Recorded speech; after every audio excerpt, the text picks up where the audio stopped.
So how have you worked with Michigan State University before as a local government official? It goes back to Peter McPherson. When I was mayor, he convened a quarterly breakfast of regional leaders, and this involved the townships and county commissioners and state legislators, and we developed a great working relationship with Peter as president of the university. When I was mayor, we created a Blue Ribbon Committee to study the school improvement in Lansing. He chaired that committee. We had a committee that looked at keeping GM. He was on that committee. He was one of the conveners. So we had a great working relationship, and that's continued with President Simon. I worked as a mayor and had a lot of relationships with the university and included them in most of the strategic planning that we were doing, and included the staff of the university. And then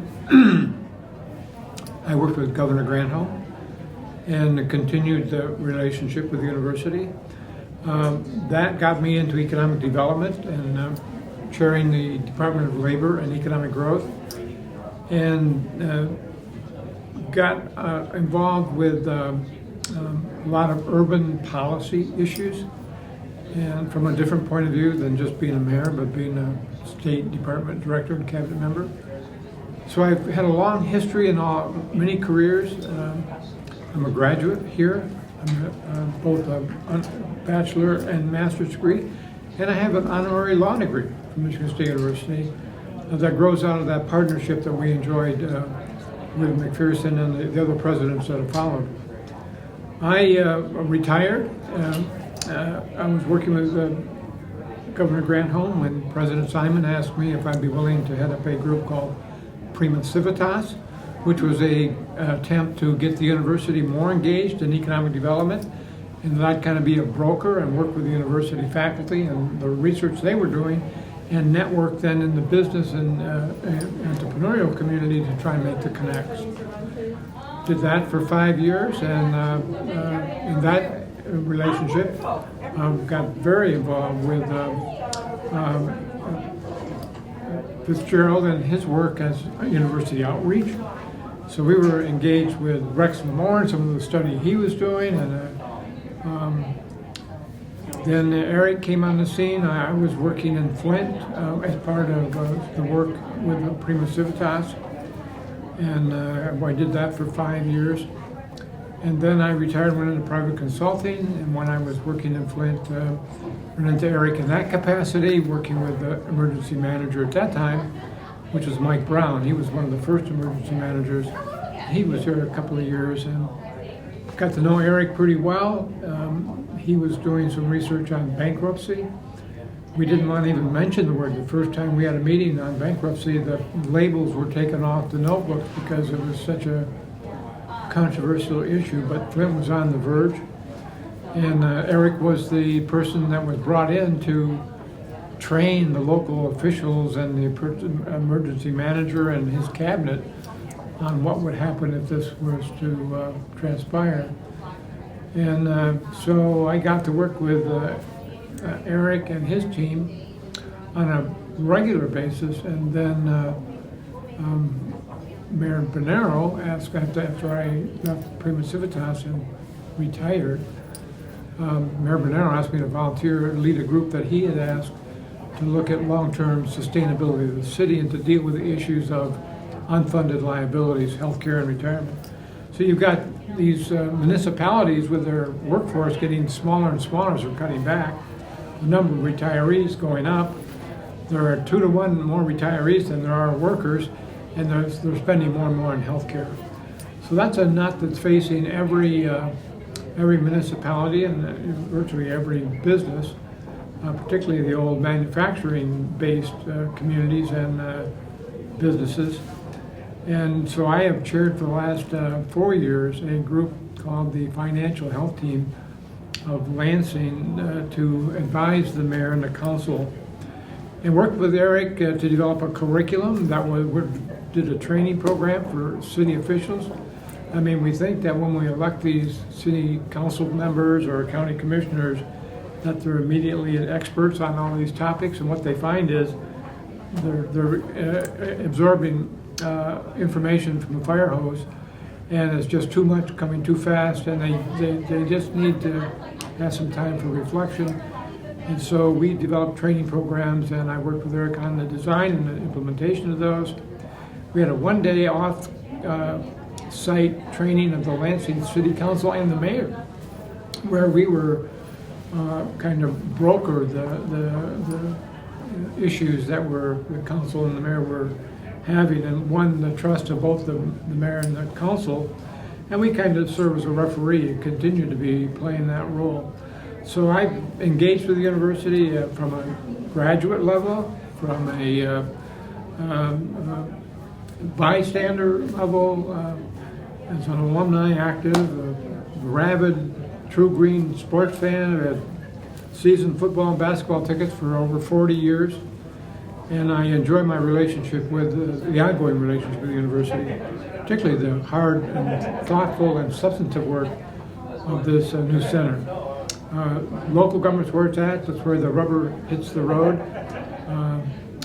Mayors and council members need research-based information so they can grapple with these issues. We need to educate the communities. We need to educate the businesses, and we also need to educate the elected officials themselves. So there's an active, ongoing, evolutionary agenda, and I've been privileged to be part of it and to help frame it and implement it and fix it, which we're always doing. Wonderful. That's excellent. That's excellent. Okay. Thank you, sir. You bet. And we can go back to right where we left off. Okay, great. Okay. Just any thoughts that you have for the work of the center moving forward now? Or any advice? The issues are very pervasive, and they're particularly acute for old manufacturing cities like Lansing, Grand Rapids, Flint, Saginaw, Battle Creek, that have been the center of manufacturing. And they thrived in the 50s and 60s in the post-World War II era. And they grew and added staff and paid great benefits to keep their workers. And then the suburbs started to develop, and you had a couple of recessions, and property tax values started to fall. You got an anti-government attitude coming across the country, and so tax limits were placed on communities, and caps on spending, and caps on prohibition against progressive taxes. And it just seems like local officials' hands were being cuffed behind them as they were being asked to deal with these complex issues. So they're dealing with an aging infrastructure, they're dealing with an aging housing market, they're dealing with collapsed roads, they're dealing with increased expectations with the new millennium that we're in, and the expectation that you can fix these things and if you just apply yourself.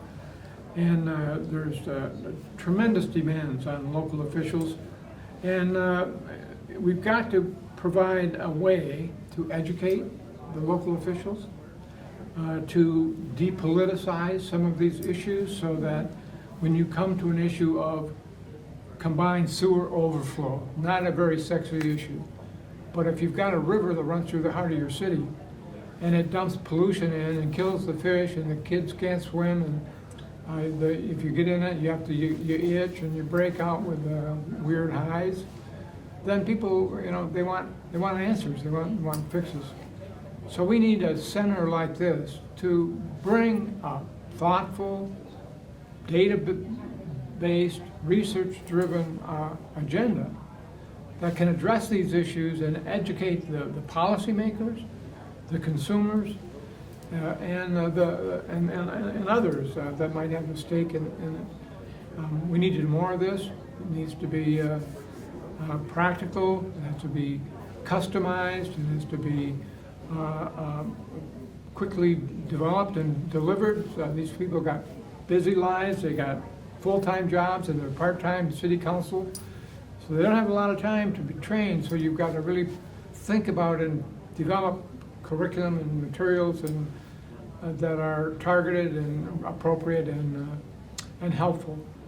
And also have the credibility to go to the media and speak and talk with authority and with credibility, and having a great world-class university like Michigan State standing behind you, and having the faculty and the resources of the university available to you is such a wonderful contribution. It's very consistent with President Simon's boldness by design, strategic intervention, thinking internationally, thinking in the big picture, and bringing the best of all of that, whether it's from China or Germany or wherever, and applying it to our communities. And that's what the center can and will do. And I'm very pleased to know and be part of at least part of the program. Great. Thank you very much. That was wonderful.